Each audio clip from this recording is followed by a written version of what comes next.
Mi esposo se fue con otra cuando perdí mi empleo. No sabía que ese mismo día me habían ofrecido ser socia. Todo empezó así, con el sonido de mi pluma fuente chocando suavemente contra el cristal templado de la mesa de juntas. Estaba sentada en la silla principal de la sala más lujosa del edificio, rodeada de los ejecutivos más importantes de la ciudad. Las inmensas puertas dobles de caoba se abrieron y entró el equipo de una empresa menor que venía a rogarnos por una inyección de capital para salvarse de la bancarrota. Y ahí, encabezando el grupo, sudando frío y con una sonrisa ensayada que se le borró del rostro en un milisegundo al verme, estaba Mateo, mi ex esposo, el hombre que 8 meses atrás había empacado sus maletas en tiempo récord y me había dejado parada en la sala de nuestra casa al enterarse de que supuestamente me habían despedido de mi trabajo. El cobarde que corrió esa misma noche a los brazos de su amante porque no quería cargar con una esposa desempleada y sin futuro, sin tener la más mínima idea de que esa misma tarde, la carta de renuncia que yo había firmado era en realidad el paso legal necesario para convertirme en la nueva socia mayoritaria de la firma. Y ahora, su futuro, su carrera y su patética existencia estaban servidos en bandeja de plata justo frente a mí. Para que puedan entender la magnitud de su estupidez y el inmenso placer que sentí en ese momento, tienen que conocer a la mujer que yo era antes de que él me rompiera el corazón. Conocí a Mateo cuando ambos estábamos en nuestros 20s. Éramos jóvenes, llenos de sueños y con los bolsillos vacíos. Yo venía de una familia humilde, así que mi única opción para salir adelante era trabajar hasta el cansancio. Mateo, por otro lado, siempre fue un hombre que buscaba el camino fácil. Tenía un encanto natural, una sonrisa que abría puertas, pero le faltaba la disciplina para quedarse en la habitación. Durante los primeros años de nuestro matrimonio, yo creía que éramos el equipo perfecto. Yo conseguí un empleo de nivel inicial en una firma financiera internacional y empecé a escalar posiciones a base de puro sacrificio. Trabajaba 12, 14 horas diarias. Me perdí cumpleaños, aniversarios y fines de semana enteros. Todo mi sueldo se iba en pagar la hipoteca de un departamento hermoso en una zona exclusiva de la ciudad, en comprar los trajes a la medida que Mateo decía necesitar para su trabajo de ventas, y en mantener un estilo de vida que nos hiciera sentir que por fin habíamos triunfado. Yo lo amaba ciegamente. Creía que mi éxito era su éxito. Creía que él valoraba mis desvelos y que su apoyo incondicional era el premio al final de mis largas jornadas. Fui una completa ilusa. Las señales de que algo andaba mal comenzaron a aparecer justo cuando mi empresa anunció una reestructuración global. Los rumores de despidos masivos inundaron los pasillos. El estrés me estaba consumiendo viva porque yo era la principal proveedora de nuestro hogar. Cuando llegaba a casa exhausta y le contaba a Mateo mis temores de perder el empleo, él no me abrazaba para consolarme. Su mirada se volvía fría, distante. Empezó a quejarse de que yo siempre estaba de mal humor, de que ya no teníamos tiempo para divertirnos, de que la casa se sentía como un funeral. En lugar de ser mi refugio, se convirtió en mi juez. Empezó a llegar tarde todas las noches. Su excusa siempre era la misma: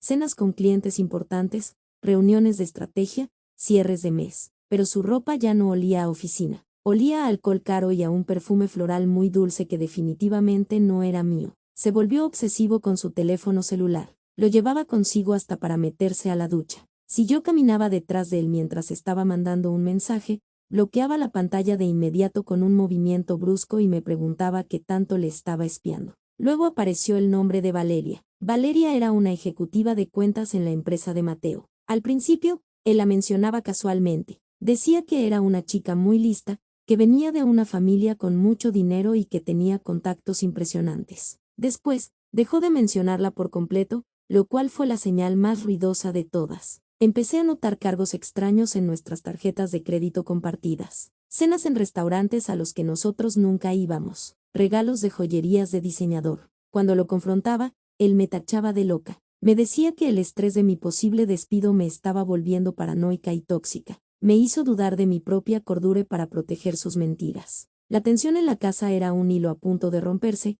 y finalmente se reventó un martes por la tarde. Ese fue el día que cambió mi vida para siempre. Llegué a mi oficina muy temprano. El ambiente era fúnebre. Las cajas de cartón estaban apiladas en los pasillos y decenas de compañeros estaban siendo escoltados hacia la salida por el personal de seguridad. A las 10 de la mañana, mi teléfono sonó. Era la secretaria del director general. Me pidió que subiera al último piso inmediatamente. Mi corazón se detuvo. Sentí que el mundo se me caía encima. Subí en el elevador con las manos temblando, preparándome mentalmente para firmar mi liquidación y regresar a casa como una desempleada más. Entré a la oficina de cristal. El director general estaba sentado detrás de su inmenso escritorio. Me miró fijamente y me pidió que tomara asiento. Puso una carpeta negra frente a mí. Me dijo que mi contrato actual como directora de finanzas quedaba anulado a partir de ese mismo instante. Las lágrimas se me acumularon en los ojos. Tragué saliva, intentando mantener la dignidad, lista para agradecerle por los años de oportunidad.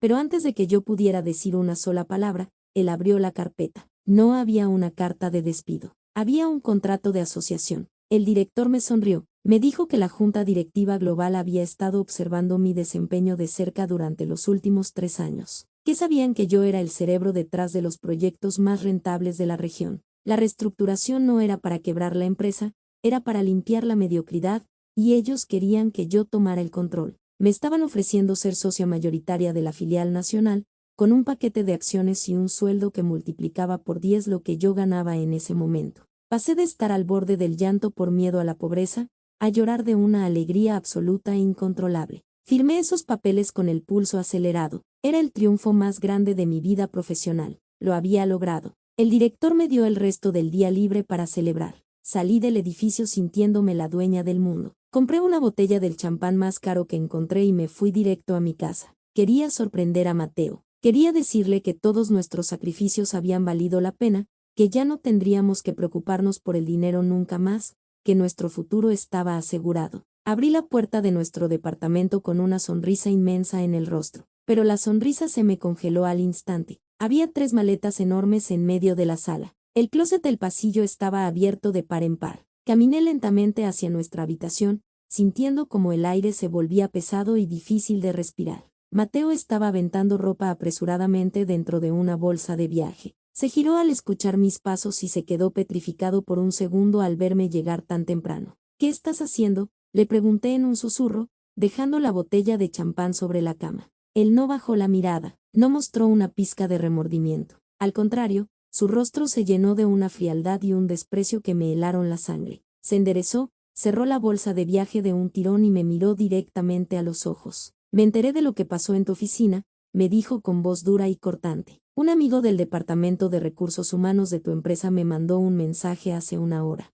Me dijo que te llamaron a la oficina del director para anular tu contrato. Estás despedida. Estás en la calle. Intenté hablar. Intenté decirle que no entendía nada, que tenía que escucharme, pero él levantó la mano para callarme de inmediato. No quiero escuchar tus excusas, continuó, elevando el tono de voz. No pienso hundirme contigo. Llevas meses siendo una carga emocional y ahora vas a ser una carga financiera. Yo no firmé para mantener a una perdedora. Yo necesito a mi lado a una mujer que sume, no a un ancla que me arrastre al fondo. El dolor que sentí en el pecho fue tan intenso que pensé que iba a sufrir un infarto ahí mismo. Lo miré con los ojos muy abiertos, incapaz de procesar la monstruosidad de sus palabras. ¿Estás abandonando nuestro matrimonio porque crees que perdí el trabajo?, le pregunté, sintiendo como la voz se me quebraba por la humillación. No es solo eso, me respondió con una crueldad que nunca le había visto. Me voy con Valeria. Ella sí tiene clase, tiene contactos y tiene una cuenta bancaria que no depende de si su jefecito amanece de buen humor o no.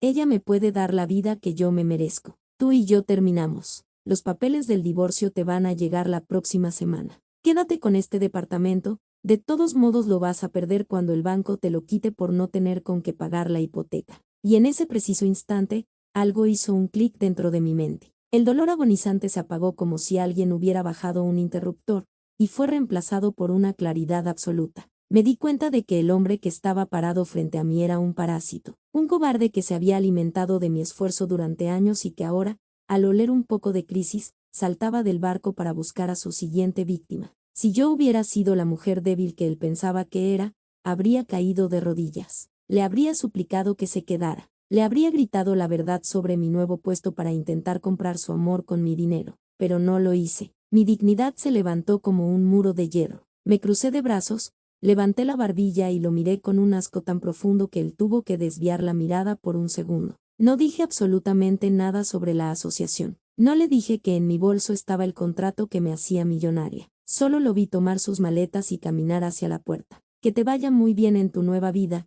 Mateo, le dije con una voz tan tranquila que sonaba amenazante. Solo te voy a pedir un favor. Cuando salgas por esa puerta, no vuelvas a pronunciar mi nombre nunca más, y pase lo que pase, no te atrevas a buscarme cuando te des cuenta de lo que acabas de perder. Él soltó una carcajada burlona. Por favor, me respondió desde el pasillo. Lo único que estoy perdiendo es peso muerto. Adiós. La puerta se cerró. Me quedé sola en el silencio de ese gran departamento. Fui a la cocina, abrí la botella de champán yo sola, me serví una copa y brindé en silencio. Brindé por mi éxito y brindé por haberme deshecho de la basura más pesada de mi vida sin tener que pagar un solo centavo de abogado para correrlo. Los siguientes 8 meses fueron una locura maravillosa. Asumí mi cargo como socia mayoritaria. Transformé la empresa por completo. Mi nombre empezó a aparecer en revistas de negocios. Vendí el departamento donde Mateo me dejó, me compré un penthouse con vista a toda la ciudad y cambié mi número de teléfono para no tener ningún contacto con él ni con su entorno.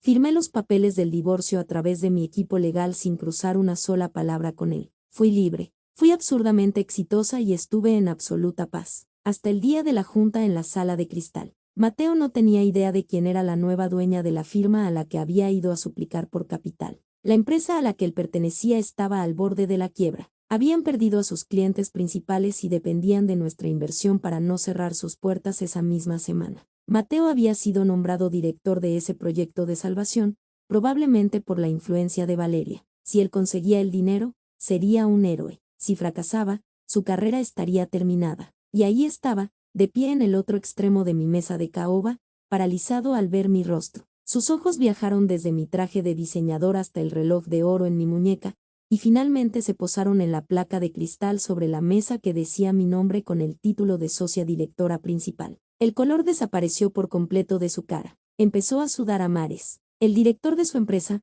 un hombre mayor que no entendía la tensión en el aire, tomó la palabra y empezó a hacer las presentaciones. Mateo no podía ni siquiera articular su propio nombre, tragaba saliva ruidosamente. Sus manos temblaban tanto que dejó caer unas carpetas al piso. Por favor, tomen asiento, les dije con una sonrisa glacial y profesional. Mateo, qué sorpresa tan interesante encontrarte aquí. No sabía que te dedicabas a pedir rescates financieros. Pensé que tu nueva vida estaba llena de éxitos garantizados. Los otros ejecutivos de su empresa lo miraron confundidos. Mateo se dejó caer en la silla, luciendo como si fuera a vomitar en cualquier segundo. Yo no lo dejé respirar. Abrí su propuesta de negocios y empecé a destrozarla, página por página. No lo hice por venganza emocional, lo hice con hechos fríos y calculados. Expuse cada falla en sus proyecciones financieras. Cuestioné su estrategia de mercado evidenciando que eran números inflados y mentiras disfrazadas. Lo obligué a responder preguntas técnicas frente a sus jefes,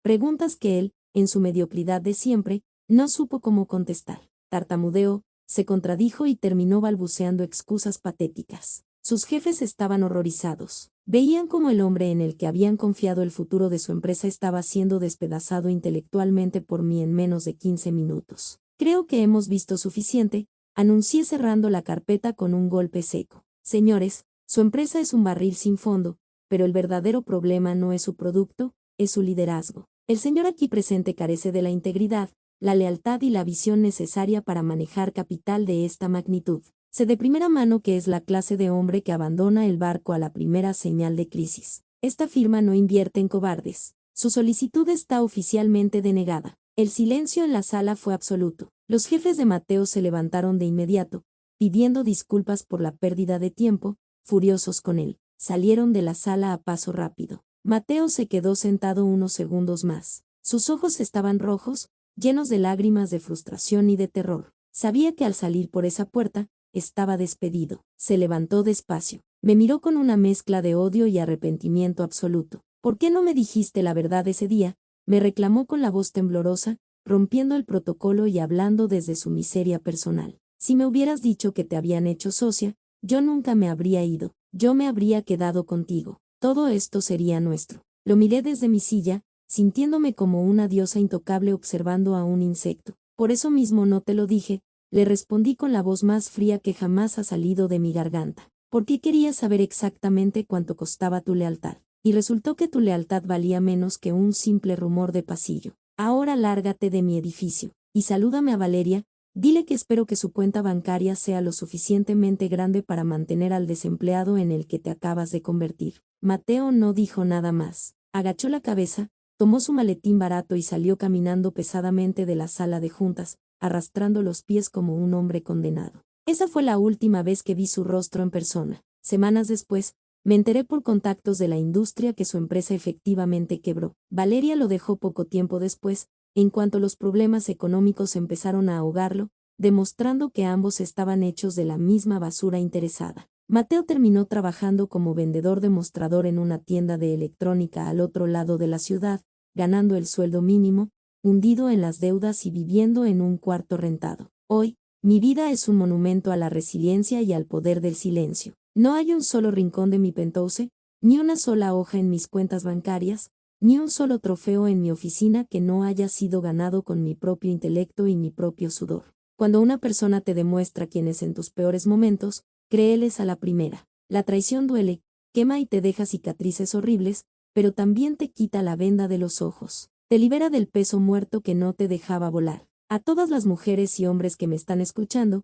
y que hoy están llorando porque alguien los abandonó cuando más lo necesitaban. Escúchenme muy bien, esa persona no era su salvavidas, era el ancla que los estaba hundiendo. No supliquen, no pidan explicaciones, no intenten convencer a nadie de su valor. Recojan los pedazos de su orgullo, pónganse a trabajar en silencio, construyan su propio imperio y dejen que el éxito haga todo el ruido por ustedes. El karma no necesita que ustedes se ensucien las manos. El karma es un cobrador perfecto, y siempre llega a cobrar la factura en el momento en que más les duele. Muchísimas gracias a todos por escuchar mi historia hasta el final. Necesitaba sacar esto del pecho para que sirva de inspiración a cualquiera que sienta que el mundo se le acaba por un abandono. Me encantaría leer sus pensamientos en los comentarios de este video. ¿Qué hubieran hecho ustedes en mi lugar en esa sala de juntas? ¿Creen que fui demasiado dura al humillarlo frente a sus jefes o creen que recibió exactamente lo que merecía? Déjenmelo saber ahí abajo en la caja de comentarios,